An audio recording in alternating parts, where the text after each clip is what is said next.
Good morning, everyone. Welcome all to the Starting Automation in Your Project webinar series by Night Technology. And in this webinar, we will be looking into the role of test automation in modern software delivery pipelines. To introduce myself before we start, I'm Kasun Kodagada. I'm working as a technical lead at Night Technology, mainly working on the Microsoft technology stack, focusing on Azure and DevOps. Uh, Before we get into details, let's see what is lined up for this webinar. So we will be covering why test automation is important and what areas should be automated and the expectation that is put on the test automation from the business side point of view. And then we'll move on to continuous testing and what is continuous testing and why continuous testing is important in your test automation. And then we'll compare continuous testing versus test automation and how it is different. And then finally, to wrap things off, we'll talk about the benefits of continuous testing and the key best practices that you need to implement to get to a continuous testing state. So, talking about why test automation is important, you can define test automation as the use of software tools to control the execution of tests that you write, and then compare the actual outcome with the predicted outcome as a measurement of the quality of the overall quality of the product. So, test automation plays a very important role in the software delivery process. And when you look at some of the reasons why test automation is important, it's basically you are able to automate repetitive test scenarios that you have to go through every time manually. You can automate them using test automation, and then you will have more time to focus on new business cases, new business scenarios, and do exploratory testing to even further your range when it comes to your test automation. And it can be used to assess the performance and the load of your applications on your environment. So executing end-to-end scenarios with many virtual users, that automation can be used to do that as well. And it can be easily integrated into CI/CD pipelines that you have. So you can run your automated smoke tests, load tests at different stages of your development lifecycle. And this will in turn increase your productivity and the quality of the software product that you're trying to deliver to your customer, and that will add a massive value to your overall product quality. Test automation plays a very important role in any modern software development process. And when we look at some of the reasons why this is really important, it basically automates the repetitive test scenarios that we have. So we will have more time to focus on the new business cases and exploratory testing. And test automation can be used as a to assess the application load performance, those aspects. Covering end-to-end scenarios with many virtual users will allow you to do this sort of things. And test automation can also be integrated into the CI/CD pipelines if you have them. So to run automated smoke tests, load tests, and different, you can run those tests at different stages of development to assess the performance, the stability, and the quality of the product that you're trying to deliver. And this way, it increases the productivity and the quality of the product and the confidence that you have when you finally make the delivery to production. And it's important to look at what types of tests that we can automate and how much automation is required at each different level. So for tests that we can automate, there are many different types of tests, and following list contains some of them and sort of levels that you should focus on when it comes to the amount of automation that you need to do. So we have unit test, you can automate your smoke test, you have API test, and different types. And apart from the stuff that is listed down here, you can also kind of automate your infrastructure as code, your configuration as code. So these scripts, if you have them, needs to be automated and tested as well. So automation spans across vast area of testing. So it's important to know what levels of automation needed at different layers. So if you look at the typical test pyramid that we have, you have much more emphasis on unit testing, which is a form of testing that gives you very fast feedback. And because of that, you can actually cover a lot of areas using unit test, but at a unit level. But benefit of this is you can run this in your kind of CI pipeline to get fast feedback. And as a next level, you have the API layer, the service layer, the API's test that is running on this. So this is basically combining the different components in your application to test the application as a kind of a whole. And when you go up the pyramid, the feedback that you're getting and the time to feedback kind of increases. So the amount of tests that you need to write in this area needs to be considered very carefully. So it should not kind of exceed the unit level testing, because that will decrease your time to get your feedback in. And finally, we have the UI level testing that is covering the end-to-end scenarios in your system. And these typically take a long amount of time to run, and they are kind of brittle and it's easy to kind of break them. And they usually do not give fast enough feedback. So there should be a limited amount of UI level, GUI level testing in your application, and that UI level testing should be a complement to the API level testing as well as the lower level testing that we do in our projects. So taking this into consideration in a modern business, the demand that is put on test automation, or what is expected of test automation, is much higher. So it's important to understand what does the business expect and how that expectation have changed over the years. And basically, the expectation that was put on test automation has changed a lot. That's because the business demands are more complicated than ever, and these business requirements need to be delivered to your end customers in a very faster release cycles. So mostly the legacy test automation will not keep up with this pace, and it's difficult to maintain.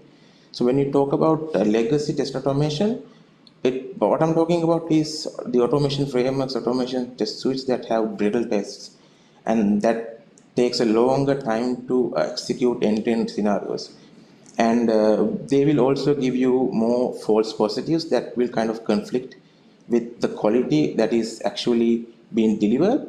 So when these sort of issues starts to happen in your test automation suites, this makes the reliance of manual testing even more.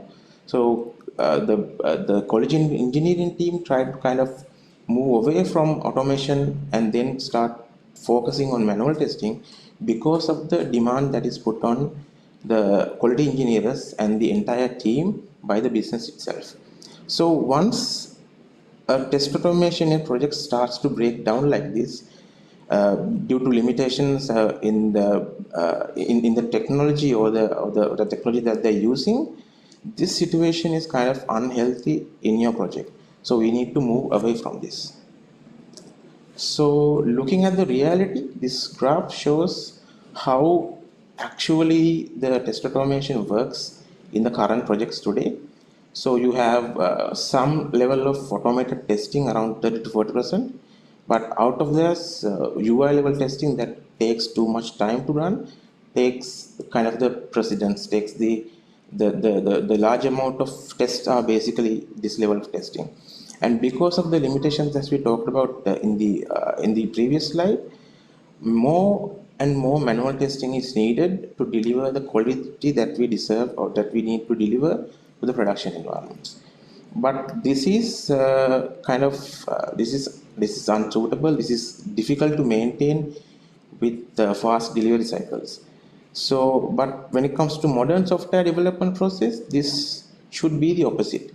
So, whereas in a typical scenario where 30 to 40% of the tests are automated, in a modern business scenario, around 85% or large amount of test needs to be automated, and the focus that you should put on different levels of testing needs to be different as well. So the API level testing, those takes the precedent, those take the high amount of tests that is running on your test suites, and automated test kind of complements the rest of the tests that are running in your day-to-day pipelines. So the remaining 15% or remaining time will be allocated towards exploratory testing that will add value to your existing automated test cases. So the exploratory testing that you do can find scenarios that you can actually automate, and then you can automate this using the technologies that you are already using, and then those will be combined into your automation suite and having more time, allowing you to have more time to focus on other exploratory testing that you need to do. So how can we, the question is that how can we achieve this kind of a shift in the test automation landscape? So this is where the next topic that we are going to cover is continuous testing, and this is where the continuous testing comes into the picture.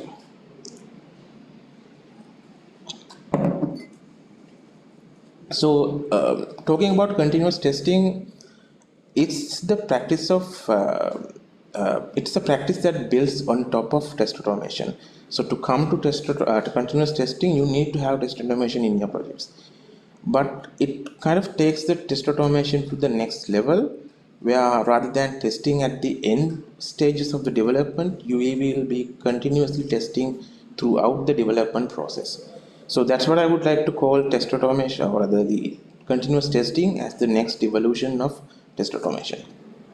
So breaking this down as a definition, we can say test automation is continuous testing is the process of executing automated tests as part of the delivery pipeline, and this will give you feedback on the business risk that is associated with a particular release candidate that you are going to release to production, and this feedback needs to happen as fast as possible. So let's break this definition down a little bit. And so, like we said, these automated tests that you have already in your suites, these will be run as part of the delivery pipeline. And test automation, like I said, is an essential part of continuous testing. And rather than something that is stacked on at the end of the development cycle, this test automation or this automated tests needs to run at every stage of your development lifecycle. And they basically give feedback on the business risk rather than the pass or fail status that we normally get from running automated tests. And this allowing you to have this fast feedback about the business risk of the release candidates that you're going to release to production. You can actually use that feedback to mitigate those risks that you have. And continuous testing is all about giving the feedback on the business risk rather than focusing on pass and fail. And so this is why I'm talking that this is an evolution of test automation. So this way you can handle the increasing amount of complexity in your products, as well as the fast delivery cycles that is associated with those changes. Talking about why continuous testing is important, the impact is really high. I mean, the application architecture is getting increasingly complex every day. The technology is evolving, the way that we develop our software is evolving. So things like microservices, cloud technologies, APIs, these create an endless combination of business scenarios that spans across multiple different services. And application releases have become much faster over the years as well. So nowadays, a typical business can deliver software into production multiple times a day, even multiple times an hour. So there are industries, there are businesses that do this, and you need to keep up with those sort of delivery cycles in order to be competitive in the market space. And most importantly, the software is an interface to the business. That means a software failure is basically a business failure, and because of this the impact is really high if you deliver insufficient quality into your production systems. So when you talk about the impact of software failure as part of the business failure, it's not in terms of money. The damage is to the reputation as well. So think of a scenario where there's a e-commerce website that goes down due to issue in quality, and this will not only make you lose money over time, but when the customer starts complaining on social media channels, and in those sort of scenarios, you lose the reputation, the trust that you built over a number of years. So that is really hard to kind of mitigate, and that's why software failures are critical to the business, and they impact the business even more than we think. So in this context, we need to look at how continuous testing is sort of different from the usual test automation that we do. So when we talk about continuous testing, like I said, it is used to assess the risk involved in a release. And the risk of software delivery comes at different stages of development process. And depending on where you are in this development process, the risk differs. So for example, if you detect the risk at the end of the development, the risk that is accumulated is much higher, and the impact of those risks is much greater, and you don't have any time to react to that. So you need to decide whether to deliver with this impact or not. So it's kind of a really critical scenario situation where you don't want to be in. But continuous testing detects this risk as early as possible. So that is how the continuous testing is supposed to be. So when you detect those business risks at the earliest stages as possible, you have more time to react to those changes, react to those risks, and the mitigation time is much more high. You can work on those to mitigate those issues, and the impact associated with this is much less and much more manageable. So that's the risk aspect of continuous testing and how it assesses the risk rather than a pass-fail state when it comes to test automation. And the breadth of the systems that we cover is something that you need to focus on as well. So the boundaries between the applications are getting blurred like every day. So there are no longer single systems. There are the systems that we work on spans across multiple applications and different services.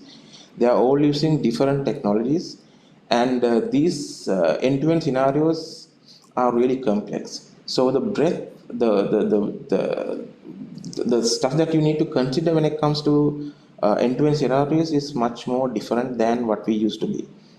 And like I said, in that case, the scope of end-to-end scenarios are much wider, and you need to have advanced automation technologies or techniques to handle these complex scenarios.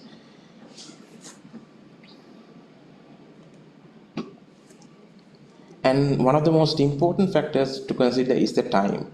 So the time to market is what matters. So your success is basically determined by how fast you can deliver to production or deliver your product to market, and can always release software much faster than people who can test it, right? So traditional testing methods won't be able to keep up, because it's really easy to do a production release to a production environment, but it's difficult to test that the entire change set that we are going to send out. So when it comes to when you compare with the past, the predictor of success is the time to market and the risk associated with it. So if the risk is acceptable when you release your release candidate to production, that will predict your success in your production applications. And it's no longer, the releases, you cannot wait until your code or your production application is ready. You need to be prepared when the business is ready to deliver the features that the customer is requiring. So with this information in mind, we should now look at what are the benefits of continuous testing.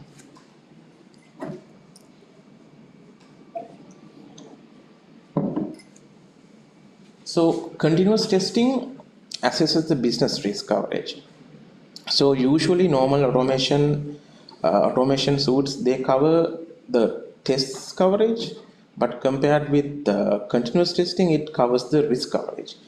So you get instant insight into the validity of the release candidate, and you can instantly know whether this is a too much risk to go to the next stage of your delivery pipeline. It can be a production environment, it can be an environment before production, but after each stage you get valuable insights of the risk that is associated with this particular release.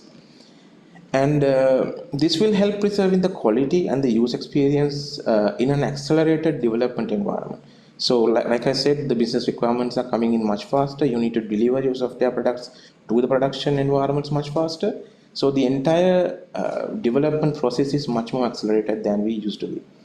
And one of the most important factors is when it comes to continuous testing, testing is embedded in the entire development process. It is not an afterthought. So from the very beginning, where the developers are thinking about developing these requirements, testing is testing is considered, and at each level, each stage, testing is considered. The feedback that is got from this test automation is considered, and so it's not an afterthought like we used to be. And continuous testing will also seamlessly integrate with your software delivery and DevOps pipelines. So it's really important because more businesses more these days businesses move to DevOps practices more and more in order to make their deliveries much faster and their products quality much higher. So having continuous testing in your products, you can seamlessly integrate with these delivery pipelines. And this will also have a shift left approach when it comes to software quality. So this is really important. So what we had previously is when the development teams do their development work, they hand over the completed product to the quality engineering team, and the quality engineering team is the main responsibility. They take the main responsibility of ensuring the quality of the product. But this approach will not work in a modern modern software delivery. So the entire team needs to kind of have that responsibility, and that is why we are talking, when you have continuous testing, the responsibility of the software quality is shifted to the left. That means to the entire team that is involved in this process. And like I said, you get fast feedback at each stage of your software delivery. And when we consider who is responsible, we are far beyond the point where the quality of the product is the responsibility of the quality engineering team. And then usually, like I said, we throw the completed code over the wall to the QA quality engineering team, and they needs to finish the testing. But this is not the case with the continuous testing. So the entire engineering team, spanning from the development team, if there are operation teams, quality engineering teams, the entire team is responsible for the quality of the product. And this basically covers that shifting of left. That approach is a must in this sort of an environment. And the main change, or the main thing that accomplished this, is a cultural and mindset change. So the developers, all the stakeholders needs to understand the responsibility they have when it comes to continuous testing and the quality of the product. So developers should do their responsibility to make sure that the product is tested, your unit test is written properly, and those sort of practices that you need to follow. So that's the mindset change and a cultural change that you need to kind of create within your teams to have this approach. So it's really important to understand who is responsible for the quality of the product that you are delivering. And to focus on getting into continuous testing, you need to implement some best practices, key best practices within your product development teams. So one of these things is exploratory testing. So when you come to a continuous testing state, there's much more value when it comes to exploratory testing. So it can identify issues in your product, missing functionality, usability issues, and address areas that automation cannot handle. Maybe it's very expensive to automate, it's difficult to automate, And you may also identify areas that can be automated through exploratory testing.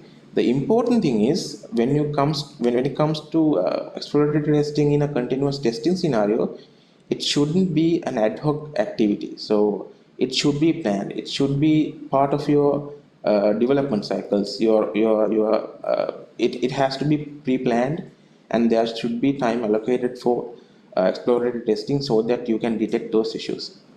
And you need to prioritize your tests using risk. And when you design your test cases, risk to the business should be considered. So like I said, continuous testing is entirely risk based. So identifying the business risk and prioritizing according to the business risk in mind is really, really important. So right now we will be focusing on risk coverage rather than test coverage. So it's one of the main considerations that you have to do. Uh, Test coverage is not the deciding factor.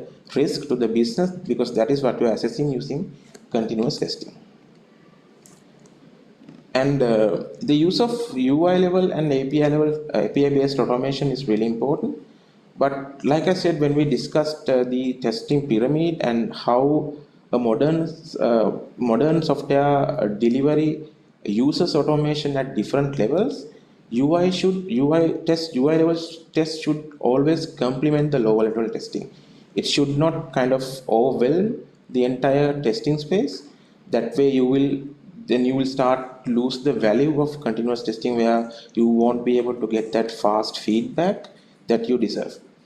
And one of the most important areas is test data management. So you need to really focus on test data management, because proper test data management will kind of reduce these false positives, and you can move really fast in your software pipelines. And CI/CD integration is a really big thing, because continuous testing is all about integrating into your CI/CD pipelines. So you have to define acceptable baselines for your risk at each different levels, and when you define those baselines, you can create thresholds in your automated pipelines that can identify and either break the pipeline or notify the relevant stakeholders. So in this way, you know exactly from each stage to each next stage how much risk that you're carrying when you progress a particular release candidate through your pipelines. So CI/CD integration is an absolute must when it comes to continuous testing and having these practices involved in your product delivery. And planning your test automation framework is another big aspect. So when you plan your test automation frameworks up front, you need to think about code reusability. You need to think about sharing common packages, common functionality, because this will reduce the overhead of duplicating code, decrease the maintenance of this code, and you will have more time to focus on the writing meaningful tests and focusing on adding value to your tests, but rather than just focusing on creating frameworks upfront. So this is one of the most important aspects that you need to kind of think about as well. And one of the other important stuff or practice is continuous learning and improvement. So you know the technology is evolving, the testing space is evolving, the technologies that come into test automation is evolving. So if you really stick with the technologies that you use at this point of time, in 6 to 8 months, in 1 year of time span, that there will be better tools that allows you to kind of deliver quality much faster. So you need to identify these key technologies that is coming up that will allow you to reduce the execution time, even reduce the scripts to go to a level where you won't be writing scripts for automation. Those technologies are coming up as we speak, and reduce the maintenance overhead when it comes to your test automation. So always be on the lookout to learn and improve your test automation, so that way you can deliver value faster to your customers by reducing the time that is taken to get feedback about the quality and the risk involved in your software delivery. So that kind of comes to the end conclusion. So I hope that now you see how test automation has changed to be aligned with more in a continuous testing sort of an approach, and importantly, the entire engineering team, regardless of the software engineers, quality engineers, has the responsibility of the quality of the product. So it's really important to understand that fact. And failing to ensure the quality of the software releases that you make has massive business impact that will be damage to the monetary aspects as well as the reputation of the organization that you work for. And if you have invested on test automation in your project to get the best benefit out of it, you need to align your automation into a continuous testing approach. And I hope some of the best practices that we talked about during this webinar will help you to do that in your future work. We will end the webinar from this point. So thank you very much for watching this webinar. And I hope that you have taken something out of it and some knowledge that you can go back and implement in your projects. So hope to see you in the future and have a wonderful day. Thank you very much for watching.